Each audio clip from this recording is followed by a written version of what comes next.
Elections एक ऐसा वक्त जब पूरा देश राजनीतिक द्वंद्व के अंतर्गत विचलित रहता है। एक ऐसा शतरंज जिसमें सरकार कायदे से प्यादा होती है और पब्लिक राजा। पर जरूरी है कि ये पब्लिक अपनी पावर को पहचाने और उसका सही तरह से इस्तेमाल करे। अप्रैल इलेक्शंस में आपका वोट मैटर करता है और सही तरह से इस वोट करने की पावर को यूज करने के लिए ये मैटर करता है कि आप कितने इन्फॉर्म्ड है और क्या आपको बहकाया तो नहीं जा रहा है। Will Modi win the elections in 2024? Has BJP and NDA worked enough? क्या बीजेपी ने अपने सारे वादे पूरे किए हैं? आखिर हमें किसको वोट देना चाहिए और क्यों? Is Modi a dictator? इस सीरीज में ऐसे तमाम सवालों के आंसर्स आपको मिल जाएंगे, वो भी backed with facts. Let's begin. Democracy democracy democracy democracy democracy democracy Modi is a dictator. इस पूरे देश में आग लगने जा रही है। आज की वीडियो के लिए बीजेपी के 2019 के मैनिफेस्टो को हम रेफरेंस लेके चलेंगे और उसमें किए गए मेजर प्रॉमिसेस के स्टेटस को इवैल्यूएट करेंगे। इस मैनिफेस्टो का फर्स्ट सेगमेंट है नेशन फर्स्ट यानी सिक्योरिटी, जिसमें इन 8 बातों का जिक्र किया गया है। Zero tolerance approach towards terrorism, national security, welfare of soldiers, combating infiltration, postal safety, implementation of CAA, combating left-wing extremism, and Jammu and Kashmir Article 370. देखिए, भारत अब एक विक्टिम देश नहीं रहा है जिसको कोई भी टेररिस्ट ऑर्गेनाइजेशन, पावरफुल देश या पड़ोसी देश अटैक कर दे और वो शांत बैठा रहे। भारत की सक्सेसफुल सर्जिकल स्ट्राइक्स इस जीरो टॉलरेंस अप्रोच का प्रतीक है। इन एडिशन यही चीज LAC कॉन्फ्लिक्ट के दौरान भी देखी गई कि कैसे भारत ने चाइनीज फोर्सेस को एक बी-फिटिंग रिस्पॉन्स दिया। आईसिस के 90 सिंपैथाइजर्स को पिछले 5 सालों में अरेस्ट किया गया। इंडियन मुजाहिदीन की बैकबोन को भी कहीं न कहीं तोड़ा गया क्योंकि उसके 5 ऑपरेटिव्स को अरेस्ट करा गया जो कि 2013 के ब्लास्ट के लिए रिस्पॉन्सिबल थे, जिसमें 18 लोगों की मौत हुई थी और 131 लोग घायल हुए। इसके अलावा कई terror funding and terrorism related outfits जैसे PFI, JKGF, PAFF को बैन किया गया। 2023 में राज्यसभा को प्रेजेंट की गई MHA की एक रिपोर्ट के मुताबिक मिनिस्ट्री ने अभी तक 54 टेररिस्ट और 44 टेरर आउटफिट्स को बैन किया under 1st and 4th schedules of UAPA act. इसी के साथ जरूरत को पहचानते हुए इंटेलिजेंस इंफ्रास्ट्रक्चर को सुधारने के लिए भी प्रयास किए जा रहे हैं। 2024 के बजट में इंटेलिजेंस ब्यूरो को 3195.09 करोड़ एलोकेट किए गए हैं, जो कि काफी हाई अमाउंट है पिछले कई सालों से कंपेयर करें तो।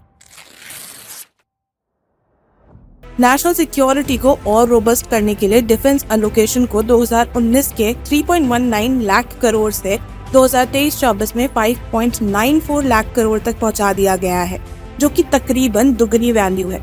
इसी के साथ ट्रेनिंग कैपेसिटी को भी मल्टीफोल्ड बढ़ाया गया है। डिफेंस सेक्टर में टेक्नोलॉजिकल एडवांसमेंट और state of the art equipment को इंश्योर करने के लिए भी काफी स्ट्रेटेजिक मूव्स गवर्नमेंट ने लिए हैं। एक तरफ गवर्नमेंट ने दुनिया भर के बेस्ट डिफेंस मॉडल्स को अडॉप्ट किया है, मेजर पावर कंट्रीज से अपने डिफेंस टाइप्स को इम्प्रूव किया है, तो दूसरी तरफ मेक इन इंडिया इनिशिएटिव के तहत डोमेस्टिक डिफेंस प्रोडक्शन को भारत बूस्ट कर रहा है और रशिया, जो कि भारत में डिफेंस इक्विपमेंट का एक मेजर इम्पोर्टर था, उस पे अपनी डिपेंडेंस को रिड्यूस कर रहा है। इससे भारत आत्मनिर्भर भी बन रहा है, यहाँ एम्प्लॉयमेंट भी जनरेट हो रहा है और भारत की डिफेंस मैन्युफैक्चरिंग कैपेबिलिटीज से वो अपनी एक पहचान भी बना रहा है। एक वक्त था जब भारत की सिक्योरिटी फोर्सेस के पास proper shoes, proper bullet proof jackets, guns, artillery नहीं होती थी, लेकिन अब अपनी इनोवेटिव और इफेक्टिव डिफेंस मॉडल्स जैसे ब्रह्मोस के चलते आज हम 85 कंट्रीज को डिफेंस इक्विपमेंट्स एक्सपोर्ट कर रहे हैं। 2022-23 में भारत ने अपने डिफेंस एक्सपोर्ट्स के सारे रिकॉर्ड्स तोड़ दिए और 16,000 करोड़ के एक्सपोर्ट्स का आंकड़ा पार किया। ये वैल्यू 2013-14 के डिफेंस एक्सपोर्ट्स की वैल्यू के कंपैरिजन में 23 गुना ज्यादा है। हालांकि बीजेपी मैनिफेस्टो के अकॉर्डिंग बॉर्डर्स पर 14 और चेक पोस्ट 2019 से 2024 के बीच में कंस्ट्रक्ट किए जाने थे, वो वादा बीजेपी पूरा नहीं कर पाई है क्योंकि इन टोटल सिर्फ 9 चेक पोस्ट इंडिया के इंटरनेशनल बॉर्डर्स पर ऑपरेशनल हो पाए हैं अब तक।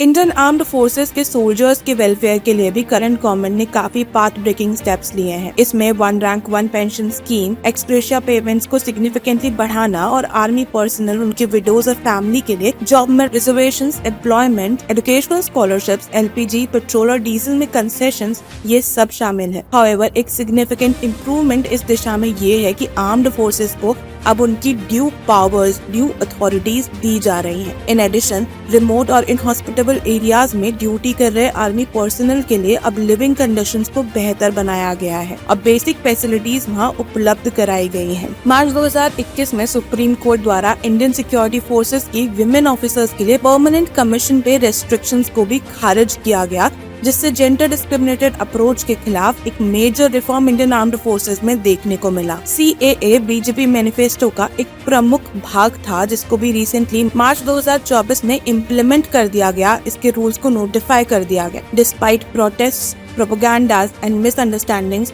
जो इस रेगुलेशन के लिए पब्लिक में थी, 2019 से जब CAA यानी सिटीजनशिप अमेंडमेंट एक्ट को एक्चुअली पास किया गया था। पर देखना ये है कि इसका इम्प्लीमेंटेशन कितना इफेक्टिवली किया जाता है आगे, और क्या ये एक सेक्युलर इंडिया के लिए सही रहेगा।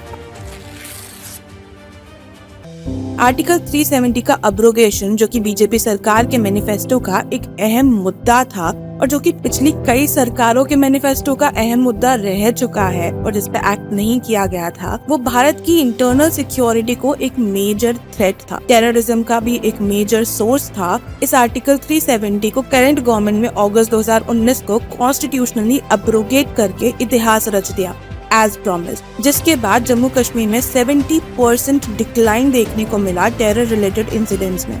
इसके अलावा भी जम्मू एंड कश्मीर में अनप्रेसिडेंटेड डेवलपमेंट देखने को मिला, जिसके बारे में अगर आप डिटेल में जानना चाहते हैं तो इस वीडियो को रेफर कर सकते हैं। ऑल्सो अगर यही गवर्नमेंट वापस 2024 में आती है तो POK यानी पाकिस्तान ऑक्युपाइड कश्मीर, इसका टॉप एजेंडा रहेगा जम्मू एंड कश्मीर के रिगार्डिंग, जो कि लीडरशिप के स्टेटमेंट से साफ जाहिर होता है। रिसेंटली अक्टूबर 2023 में अमित शाह ने ये अनाउंस किया था कि अगले 2 साल में लेफ्ट विंग एक्सट्रीमिज्म जैसे नक्सलवाद या माओइस्ट एक्सट्रीमिस्ट एक्टिविटीज देश से खत्म हो जाएंगी।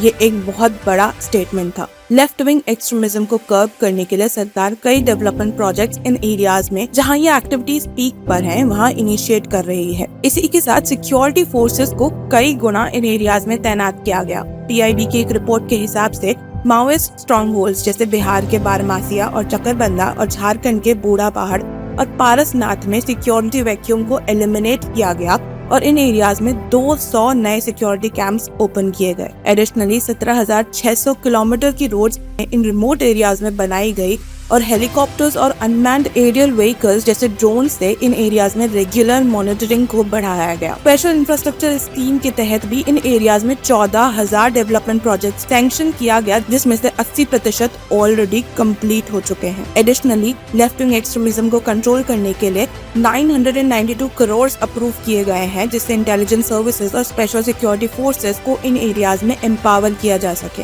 एज अ रिजल्ट 2005 से 2014 और 2014 से 2023 के पीरियड्स को कंपेयर किया जाए तो ये एक्सट्रीमिज्म कंटिन्यूसली श्रिंक कर रहा है and there has been 52% reduction in extremism related violence, 69% decrease in deaths and 72% decrease in security forces casualties. Infiltration से डील करने के लिए भी सरकार ने काफी महत्वपूर्ण स्टेप्स लिए हैं, जिसमें आर्टिकल 370 का अब्रोगेशन भी एक मेजर स्टेप था, क्योंकि कश्मीर एक मेजर इन्फिल्ट्रेशन जोन था। इस अब्रोगेशन के कारण 2019 में जो क्रॉस बॉर्डर इन्फिल्ट्रेशन के 141 केसेस थे, 2023 के शुरू के 6 महीने में 0 क्रॉस बॉर्डर इन्फिल्ट्रेशन केसेस सामने आए। इसके साथ ही CAA के इम्प्लीमेंटेशन के साथ ये इन्फिल्ट्रेशन रेट्स और भी कम होती नजर आ रही हैं। इसके अलावा रोहिंग्या इन्फिल्ट्रेशन जो कि बांग्लादेश से हो रहा था, उसको भी हाल ही में NIA के रेड से रोका गया है काफी हद तक। हालांकि 2019 के मैनिफेस्टो में बीजेपी ने प्रॉमिस किया था कि स्मार्ट फेंसिंग सिस्टम,